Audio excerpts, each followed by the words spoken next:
Building, সেই বিল্ডিংয়ে তারা যায় ডাকাতরা ওখানে গিয়েই নিচতলা একজন চাইনিজ নাগরিক ছিলেন, তাকে অস্ত্রের মুখে জিম্মি করে।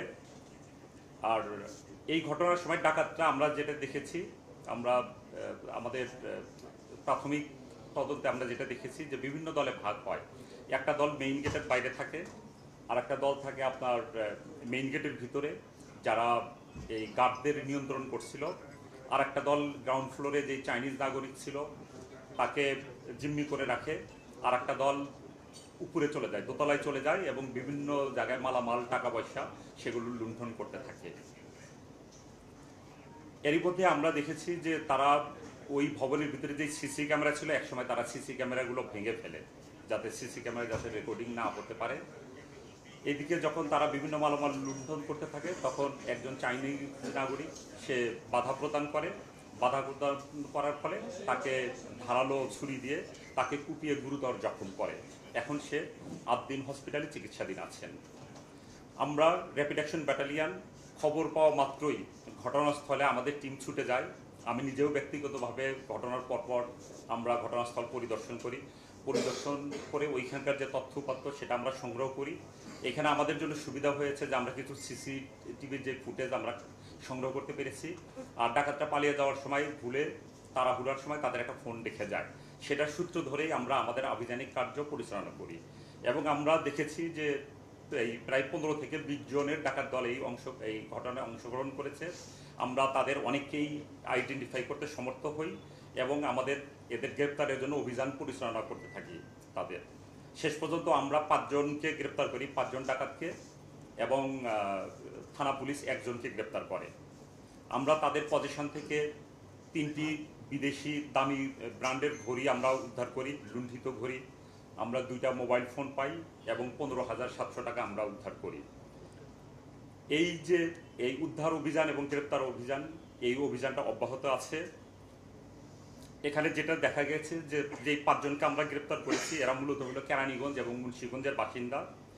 এরা প্রত্যেকেই কোনো না কোনো পেশার সাথে জড়িত আছে। কেউ এখানে অটো চালক আছে, কেউ রং মিস্ত্রি, রড মিস্ত্রি, বাস ড্রাইভার। তারা এইসব সাধারণ কার্যকর্মের পাশাপাশি তাদের জিজ্ঞাসাবাদে যেটা আমরা জানতে পেরেছি যে তারা মোটামুটি তাদের দরিদ্রতার জন্যই তারা এই ঘটনাটা ঘটিয়েছে। আমাদের প্রাথমিক জিজ্ঞাসাবাদে আমরা এই তথ্যটাই পেয়েছি। আরেকটা ঘটনা, আমরা মাদক উদ্ধারে যাই আপনার যাত্রাবাড়ি ক্যাম্পের একটা দল কদমতলী এলাকায়। সেখানে সেই অভিযানে গিয়ে আমরা দুর্ধর্ষ 2 জন অস্ত্রধারী সন্ত্রাসীর আমরা খবর পাই। তৎক্ষণাৎ তাদের সেখানে আমরা অভিযান পরিচালনা করে অস্ত্রসহ 2 জন সন্ত্রাসীকে আমরা গ্রেপ্তার করি। এর ভিতরে একজন হলো জিতুর বিরুদ্ধে 12টি মামলা আছে। বড় ধরনের সকল অপরাধের সাথে সে জড়িত। তার বিরুদ্ধে হত্যা মামলা আছে, ডাকাতি মামলা আছে, মাদকের মামলা আছে, অস্ত্রের মামলা আছে, 12টি মামলা। এবং আরেকজনকে আমরা গ্রেপ্তার করি অস্ত্রসহ, তার নাম হলো হুমায়ুন হোসেন রনি। রনির বিরুদ্ধে কদমতলী থানায় বিভিন্ন রকমের 9টি মামলা আছে। মূলত এরা মাদক ব্যবসা করত এবং এই মাদকের ব্যবসা নিয়ন্ত্রণের জন্য বিভিন্ন ধরনের সন্ত্রাসী কার্যকলাপ পরিচালনা করত।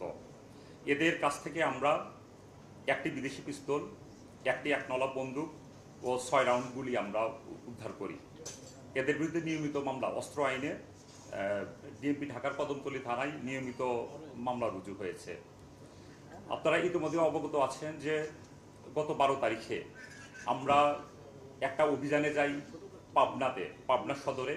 সেখানে আমরা অভিযান পরিচালনা করে 4টি আগ্নেয়াস্ত্র সহ 4 জন সন্ত্রাসীকে আমরা গ্রেপ্তার করতে সক্ষম হই। এই ছিল আজকে 3টি বিষয় ব্রিফিং। আমরা আমাদের যেই কার্যক্রম, সেই কার্যক্রম আমরা অব্যাহত রাখবো এবং আমাদের প্রচেষ্টা থাকবে র্যাপিড অ্যাকশন ব্যাটালিয়নের আমাদের যে ভালো কাজ, আমাদের যে দায়িত্বশীল কাজ, দেশের মানুষের নিরাপত্তা বিধান করা, সেই লক্ষ্যে আমরা আমাদের যে কার্যক্রম সেটা অব্যাহত রাখবো। তাছাড়া আমাদের এই যে প্রতিটি কর্মকাণ্ড, আমাদের যে 3টা গুরুত্বপূর্ণ অভিযান করেছি, আমাদের নতুন যোগদানকৃত ডিজি মহোদয়ের নির্দেশনা ক্রমেই আমরা আমাদের যে কার্যক্রম আমরা আরও বেগবান করছি। তাছাড়া এডিজি অপারেশন মহোদয় আমাদের যেই নির্দেশনা দেন, সেই নির্দেশনা অনুযায়ী আমরা কাজ করি এবং আপনারা দেখেছেন যে র্যাপিড অ্যাকশন ব্যাটালিয়ন কিন্তু আগের যে কোনো সময়ের চেয়ে আমাদের কার্যক্রম কিন্তু অনেক বেশি বেগবান এবং অনেক বেশি দায়িত্বশীল।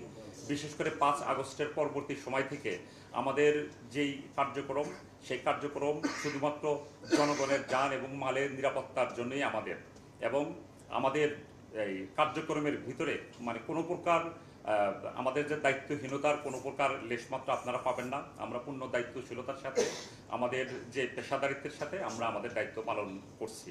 সকলকে ধন্যবাদ। আইফোন, বিভিন্ন ব্র্যান্ডের প্রায় 10টার মতো মোবাইল ফোন, স্মার্টফোন তারা লুট করে নিয়ে গিয়েছে। তারপরে 3টা দামি ব্র্যান্ডের ঘড়ি তারা লুট করে নিয়েছিল। এর মধ্যে আপনার ওমেগা ব্র্যান্ডের একটা ঘড়ি আছে। আমরা কিন্তু 3টা ঘড়ি কিন্তু লুণ্ঠন হয়েছিল, সেটা আমরা উদ্ধার করেছি। আর টাকা পয়সার যেটা আমরা যেটা শুনেছি যে 7 লক্ষ টাকার মতো তারা ক্যাশ ছিল, সেটা নিয়ে গিয়েছে। সেখান থেকে কিছু মাত্র আমরা উদ্ধার করেছি। আমরা আশা করি যে বাকি যেই মালামাল আছে যেটা উদ্ধার হয়নি আমরা উদ্ধার করতে সক্ষম হব।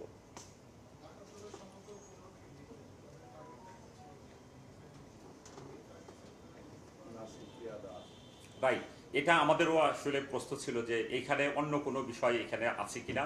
মূলত আমরা যাদেরকে গ্রেপ্তার করেছি তাদেরকে আমরা জিজ্ঞাসাবাদ করেছি। মূলত তারা বলে যে তারা আসলে অভাবের তাড়না থেকেই আসলে এই ঘটনাটা ঘটিয়েছে। এর পিছনে অন্য কোনো উদ্দেশ্য এখন পর্যন্ত আমরা সেটা সংশ্লেষ পাইনি, তবে আমাদের কৈরি অব্যাহত থাকবে।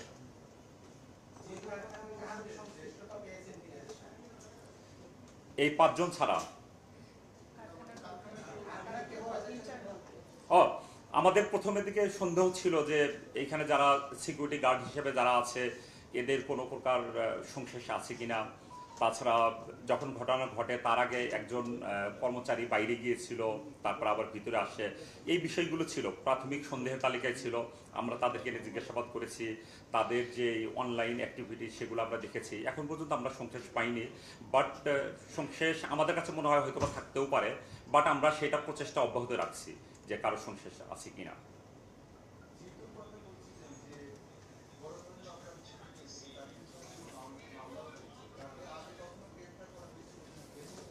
আগে সে অনেকবার গ্রেপ্তার হয়েছিল। আমি আপনাদেরকে গ্রেপ্তারের তথ্য আমি দিচ্ছি জিতুর বিষয়ে। আপনার সে কিন্তু 12টা মামলা আছে এখানে, প্রত্যেকটা মামলাই কিন্তু সে প্রায় গ্রেপ্তার ছিল। প্রায় প্রত্যেকটা 12টার ভিতরে আপনার ধরে নিতে পারেন 9টা থেকে 10টা মামলাতেই সে গ্রেপ্তার ছিল আগে।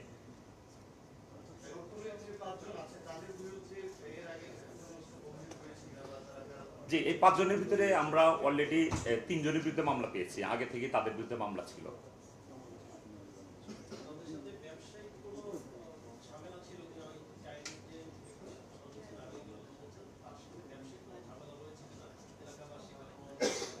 না, এটা একটা ভালো প্রশ্ন করেছেন।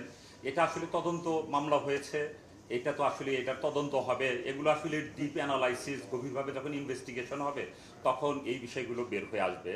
এই প্রাথমিকভাবে আসলে সেটা আমরা বলতে পারছি না।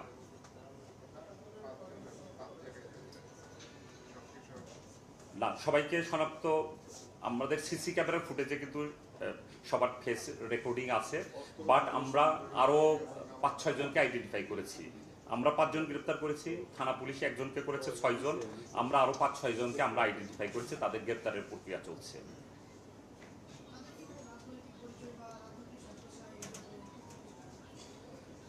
রাজনৈতিক সংশ্লিষ্টতা তো আসলে এটা দেখা হয় নাই, এটা মূলত তার একটা ডাকাতি করেছে। আমরা আসলে তাদেরকে আপাতত এখন পর্যন্ত আমরা ডাকাতি হিসেবেই তাদেরকে ট্রিট করতেছি, এবং আসলে আমরা তাদেরকে সবাইকে গ্রেপ্তার করা মালামাল লুণ্ঠিত মালামাল উদ্ধারই আমরা ব্যস্ত, ওই বিষয়ে আসলে যাওয়া হয় নাই এখনো। Thank you. জি, আপনাদেরকে অনেক ধন্যবাদ।